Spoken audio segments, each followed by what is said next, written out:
warahmatullahi wabarakatuh. Selamat pagi dan salam sejahtera untuk kita semua. Perkenalkan, saya Rika Asmira, Sarjana Sains Terapan, Magister Kebidanan. Saya adalah dosen tetap pada program studi D3 Kebidanan, Fakultas Keperawatan dan Kebidanan Universitas Megareski, Makassar. Saat ini saya memiliki jabatan fungsional lektor. Bidang keilmuan saya berfokus pada kesehatan reproduksi dan perencanaan keluarga dan mengampu mata kuliah kesehatan reproduksi dan perencanaan keluarga.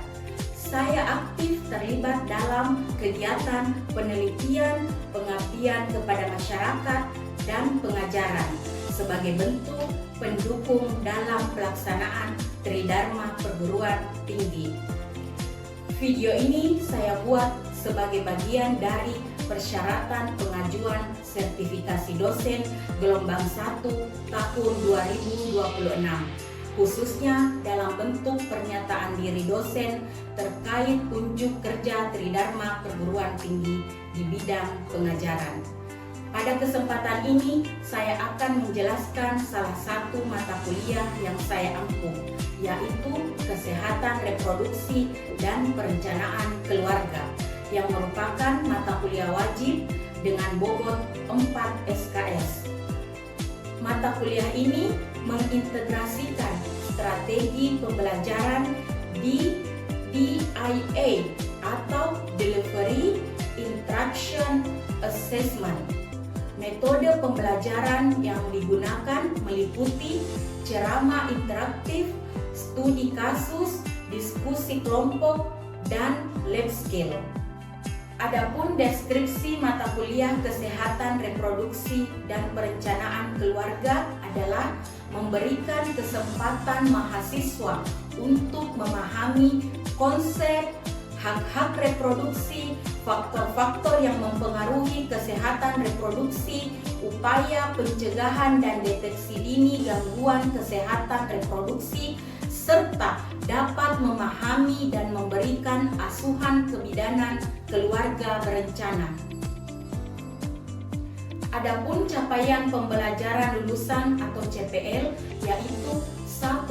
Mampu menerapkan nilai-nilai ketuhanan, kebangsaan, kemanusiaan, kepedulian sosial, kerjasama, menghargai keanekaragaman budaya, agama, menjunjung tinggi penegakan hukum.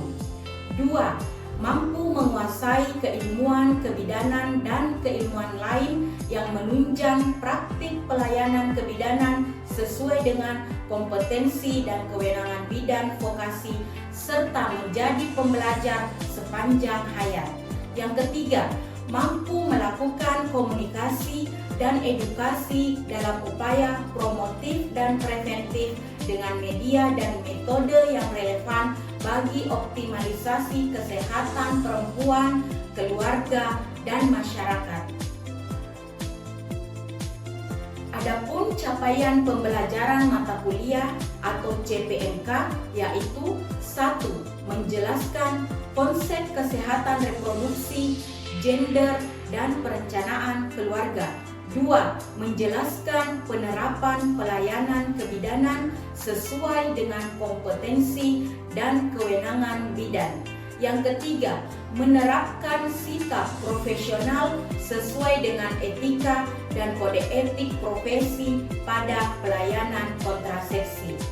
Untuk evaluasi dilakukan melalui penilaian formatif dan sumatif, termasuk penugasan, kuis, skill lab, serta ujian tengah semester dan ujian akhir semester. Berikut video pembelajaran saya pada mata kuliah Kesehatan Reproduksi dan Perencanaan Keluarga di dalam kelas. Assalamualaikum warahmatullahi wabarakatuh.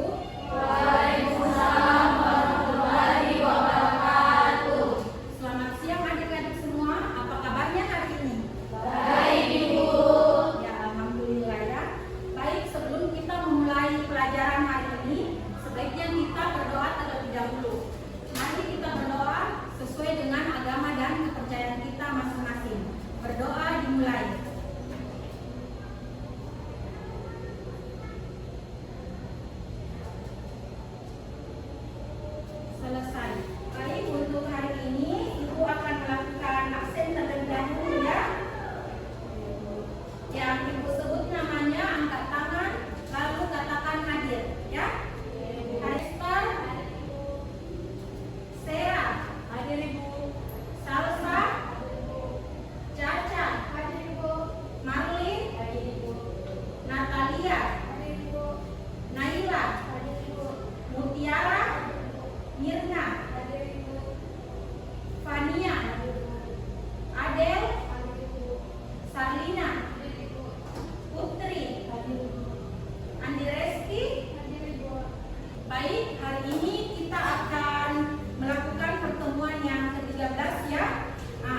lalu ya. Baik, kita masuk untuk hari ini dengan topik asuhan kebidanan pada keluarga berencana. Adik-adik sudah membaca referensi mengenai keluarga berencana?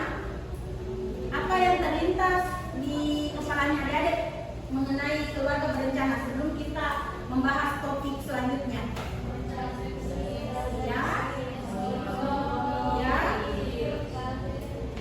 Betul sekali ya, itu adalah bagian-bagian dari keluarga berencana. Konseling, alat-alat kontrasepsi, misalnya seperti kondom, pil, itu semua termasuk ya.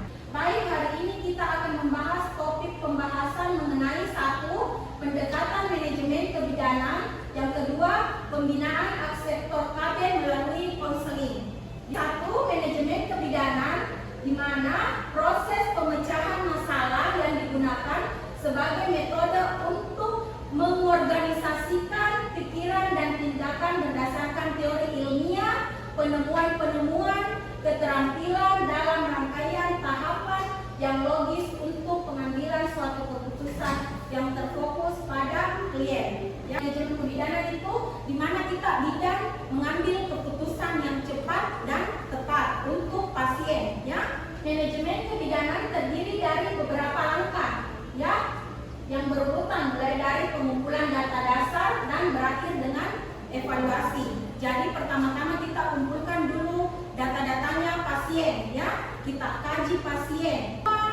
Segala sesuatu mengenai pasien yang kita kaji itu wajib dirahasiakan, ya, tidak boleh disebarluaskan, ya. Setelah kita kaji segala macam mengenai pasien, barulah di akhir ada yang namanya evaluasi. Terus langkah-langkah tersebut membentuk kerangka yang lengkap yang bias diaplikasikan dalam semua situasi, khususnya di bidang kita kebidanan, ya. Jadi sasaran manajemen kebidanan ini yaitu satu, bidan sesuai dengan perannya sebagai tenaga kesehatan memiliki kewajiban memberikan asuhan untuk menyelamatkan ibu dan anak dari gangguan kesehatan. Terus selanjutnya, untuk melaksanakan asuhan tersebut digunakan metode pendekatan yang disebut dengan manajemen kebidanan. Nah, manajemen kebidanan ini kita melakukan pendekatan ke pasien, ya. Ya, manajemen kebidanan ini membantu proses berpikir bidan dalam melaksanakan asuhan dan pelayanan kebidanan. Pelaksanaan pelayanan kebidanan yang ditujukan kepada keluarga dan masyarakat. Jadi bidan itu bukan hanya secara individu, ya, tapi dia lebih ke keluarga dan masyarakat. Manajemen kebidanan mendorong bidan menggunakan cara yang teratur dan rasional sehingga mempermudah pelaksanaan yang tepat dalam memecahkan masalah pasien dan kemudian akhirnya tujuan mewujudkan kondisi ibu dan anak yang sehat dapat tercapai. Baik, sampai di sini mengenai manajemen kebidanan. Ada yang mau ditanyakan? Ya, silakan. Jadi selain tadi Ibu menjelaskan ada beberapa dari individu, ibu dan anak keluarga maupun kelompok masyarakat. Jadi yang saya tanyakan di sini, apa saja termasuk manajemen yang berfokus kepada kebidanan ibu? Ya, jadi pertanyaan temannya bagus sekali ya. Apa saja yang termasuk manajemen kebidanan? Jadi yang termasuk dalam manajemen kebidanan itu adalah perencanaan, organisasi, penyusunan, pengarahan, pengawasan, dan manajemen yang bersumber daya manusia dalam pelayanan kesehatan reproduksi dan keluarga berencana. Paham ini? Ya. Ada lagi yang mau ditanyakan? Ya, silakan Sarah. Ya Bapak Ibu, pertanyaan saya yaitu kenapa seorang bidan harus menerapkan manajemen kebidanan? Ya, bagus sekali ya pertanyaannya. Jadi, kenapa seorang bidan harus menerapkan manajemen kebidanan ini? Karena manajemen kebidanan ini mempunyai peran penting dalam menunjang kerja seorang bidan agar bidan dapat melakukan pelayanan dengan baik kepada klien atau pasien. Paham ini? Paham. Ya. Baik, kalau begitu kita akan lanjut langkah-langkah dalam dengan 17 ya. Yang pertama adalah SAL. Kita harus melakukan salam menyambut kepada pasien atau klien secara terbuka dan sopan ya. T-nya, tanyakan kepada klien tentang dirinya. Jadi kalau klien datang, jangan kita diam-diam atau kita lihat dari atas sampai bawah klien. Tidak boleh ya seperti itu. Kita persilahkan duduk, terus kita sambut, terus kita tanya bagaimana kabarnya hari ini Ibu. Tiga, uraikan kepada klien mengenai pilihannya dan beritahu apa pilihannya yang paling mungkin. Nah, di sini kita memberikan pasien pilihan, misalnya nanti kita pada saat konseling, ya, di U-nya itu kita uraikan semua jenis KB, kelebihan dan kekurangannya. U-nya, bantulah klien menentukan pilihannya. J-nya, jelaskan secara lengkap bagaimana menggunakan kontrasepsi pilihannya. Perlunya dilakukan kunjungan ulang, bicarakan dan buatlah perjanjian pada klien akan kembali untuk melakukan pemeriksaan lanjutan.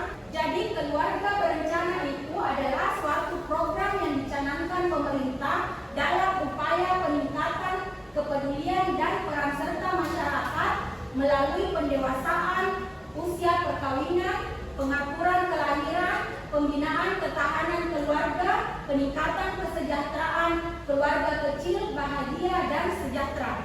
Jadi yang boleh menggunakan KB hanya pasangan yang sudah menikah. Ya, jadi jangan coba-coba seperti adik-adik ini yang belum menikah untuk memakai KB, itu tidak boleh ya, sangat tidak boleh. Jadi KB ini hanya untuk pasangan yang sudah menikah ya. Itu pun yang sudah menikah, yang sudah punya anak ya. Jadi KB ini sangat disarankan untuk pasangan yang sudah menikah dan sudah punya anak untuk menjarakkan kelahiran anak. Jadi keluarga berencana ini salah satu pelayanan yang preventif yang paling dasar ya. Ini adalah latar belakang pentingnya keluarga berencana. Yang pertama itu angka kematian ibu yang masih tinggi. Jadi gunanya keluarga berencana karena kita mau menurunkan angka kematian ibu. Terus terlalu besarnya kesenjangan dalam keseimbangan antara sumber daya dan jumlah penduduk. Jadi tiga, adanya kehamilan di luar rencana. Ya. Terus yang keempat, kurangnya pemahaman teknis dan program membuat pelayanan KB tidak terpenuhi atau tidak terjangkau oleh akseptor. Dewan Program KB di Indonesia berdasarkan Undang-Undang Nomor 52 Tahun 2009, 1. Mengatur kehamilan yang diinginkan. 2. Menjaga kesehatan dan menurunkan angka kematian ibu, bayi, dan anak. Yang ketiga, meningkatkan akses dan kualitas informasi, pendidikan, konseling, dan pelayanan keluarga berencana dan kesehatan reproduksi. Yang keempat, mempromosikan penyusuan bayi sebagai upaya untuk menjarangkan jarak kehamilan. Ya. Dan diatur pula dalam pasal 20 untuk mewujudkan penduduk tumbuh seimbang dan keluarga berkualitas. Pemerintah menetapkan kebijakan keluarga berencana melalui penyelenggaraan program KB. Jadi program keluarga berencana ini sudah ada undang-undangnya ya. Macam keluarga berencana. Yang pertama itu ada kondom ya. Terus yang kedua ada kontrasepsi yang mengandung hormonal ya, yang termasuk di dalamnya ada pil KB, ada suntik, ada susu. Terus yang ketiga ada namanya kontrasepsi non hormonal atau yang tidak mengandung hormon ya. Dia berupa alat seperti spiral atau IUD, kemudian steril atau tubektomi dan vasektomi. Praktek pembinaan akseptor KB, kita mulai dari kondom ya. Ini dia gambar dari kondom. Kondom ini adalah sarung karet tipis yang menutupi penis atau kemaluan laki-laki ya, yang menampung cairan sperma pada saat pria berejakulasi. Ini tujuannya pemakaian kondom ini untuk mencegah pertemuan sperma dengan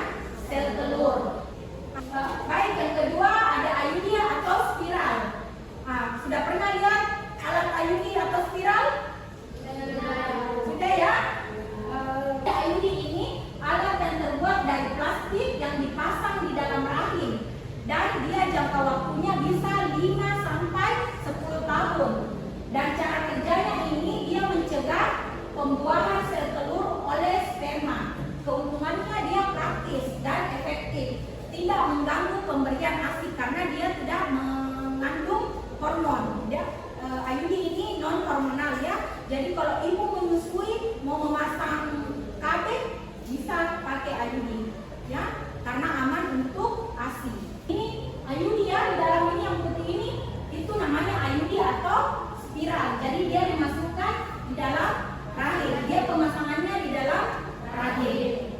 Ketiga ada KB suntik. Nah, di mana KB suntik ini ada KB suntik 1 bulan dan KB suntik 3 bulan. Nah, KB suntik 1 bulan ini isinya estrogen dan progesteron. Terus yang suntik 3 bulan ini berisi progesteron saja. Jadi untuk ibu menyusui dianjurkan untuk memakai suntikan 3 bulan.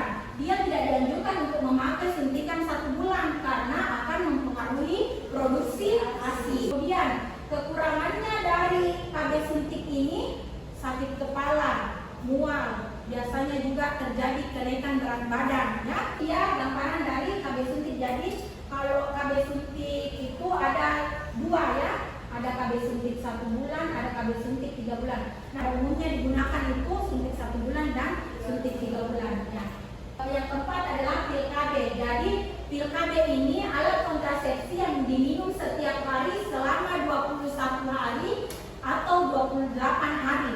Jadi pil KB ini dia keuntungannya murah dan mudah juga didapatkan. Kekurangannya harus disiplin. Jadi orang yang mudah lupa tidak dianjurkan untuk menggunakan pil KB. Ini dia contoh pil KB ya.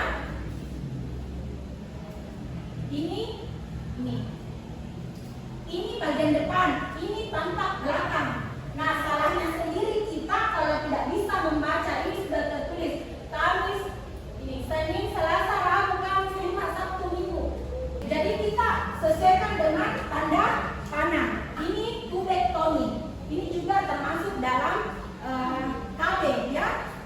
Tubektomi adalah prosedur bedah untuk menghentikan fertilisasi atau kesuburan seorang perempuan. Tindakan pembedahan yang aman dengan mengoklusi tuba falopi atau mengikat dan memotong atau memasang cincin sehingga sperma tidak dapat bertemu dengan ovum.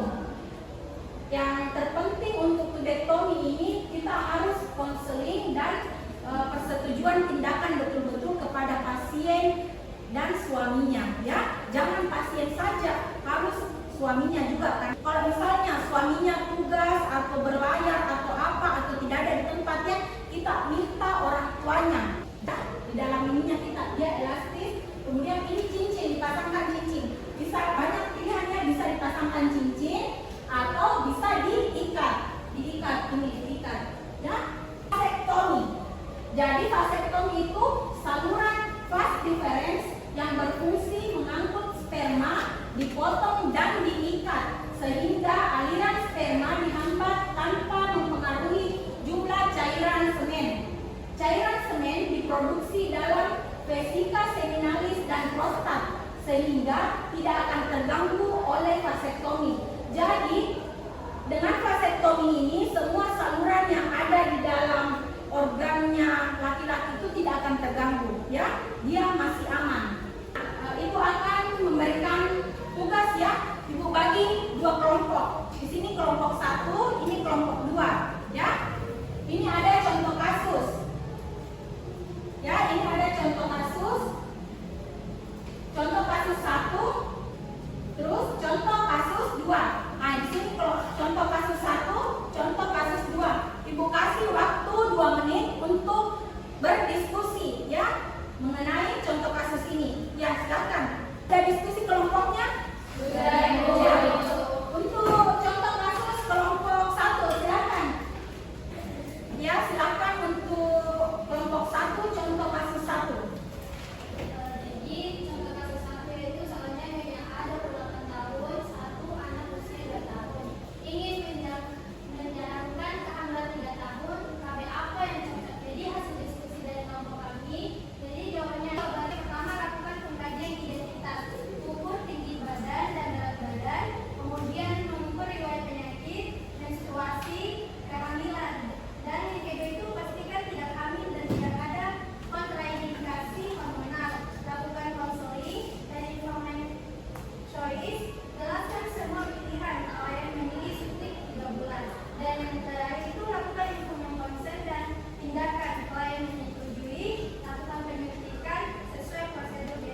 bagaimana kehamilan dipastikan tidak ada kehamilan. KB yang cocok di sini yang dipilih oleh pasien ini adalah suntikan 3 bulan. Suntikan 3 bulan. Kemudian kita akan beralih ke kelompok 2 dengan contoh kasus 2. Ya, silakan dipaparkan.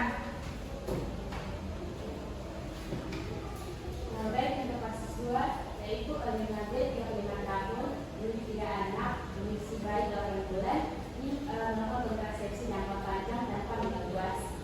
Jadi dari hasil khusus kelompok kami jawabannya itu yang pertama melakukan pengkajian identitas, mengukur tekanan darah dan berat badan, periksa riwayat penyakit, riwayat menstruasi, dan pastikan tidak ada kehamilan, dan periksa juga riwayat infeksi dan kondisi. Yang kedua, melakukan konseling mengenai kontrasepsi IUD, implan dan suntik serta pil. Ibu memilih IUD tepat karena tidak mempengaruhi ASI. Ya, tepuk tangan untuk kelompok 2. Ya, jadi untuk contoh kasus 2 ini, klien atau pasien memilih IUD, ya, karena IUD ini tidak mengganggu produksi ASI. Karena dari contoh kasusnya ini, pasien masih menyusui, ya, bayinya masih berumur 8 bulan, tapi dia mau menggunakan KB yang cocok itu IUD, dan IUD juga tidak mengandung hormon, ya.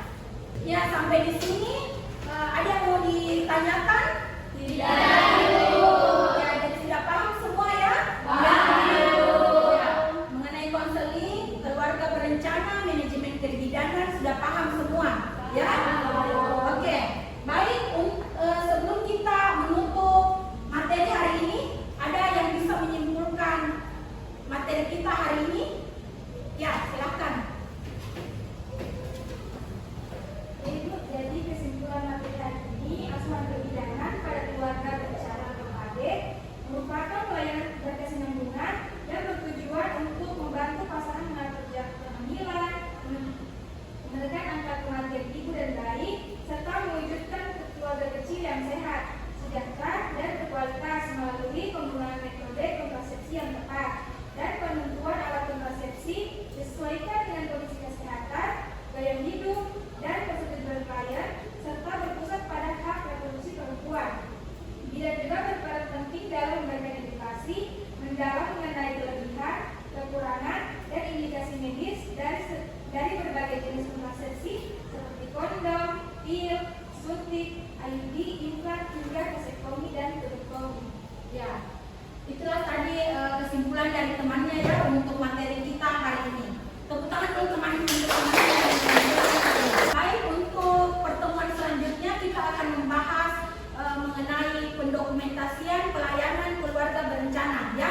Jadi tugas adik-adik di rumah mencari referensi baik itu dari buku maupun artikel mengenai pendokumentasian pelayanan keluarga berencana ini, ya. Jadi pada saat pertemuan selanjutnya adik-adik sudah ada gambaran apa itu pendokumentasian pelayanan kebidanan, apa-apa saja yang ada di dalam pendokumentasian itu, ya. Ya, paham untuk hari ini ya? Saya rasa cukup untuk hari ini. Saya ucapkan wabillahi taufiq wal hidayah. Assalamualaikum warahmatullahi wabarakatuh. Waalaikumsalam warahmatullahi wabarakatuh. Demikian video pembelajaran ini sebagai bentuk unjuk kerja saya dalam bidang pendidikan dan pengajaran sebagai bagian dari pelaksanaan Tridharma Perguruan Tinggi PDD UKTPT Sertifikasi Dosen Gelombang 1 tahun 2026. Saya berharap kontribusi ini dapat memberikan dampak positif dalam peningkatan mutu lulusan kebidanan yang kompeten dan profesional. Apabila terdapat kekurangan dalam penyampaian saya mohon maaf yang sebesar-besarnya. Semoga dengan adanya video ini bisa menjadi pertimbangan baik dalam proses penilaian sertifikasi dosen gelombang 1 tahun 2026. Akhir kata saya ucapkan terima kasih. Assalamualaikum warahmatullahi wabarakatuh.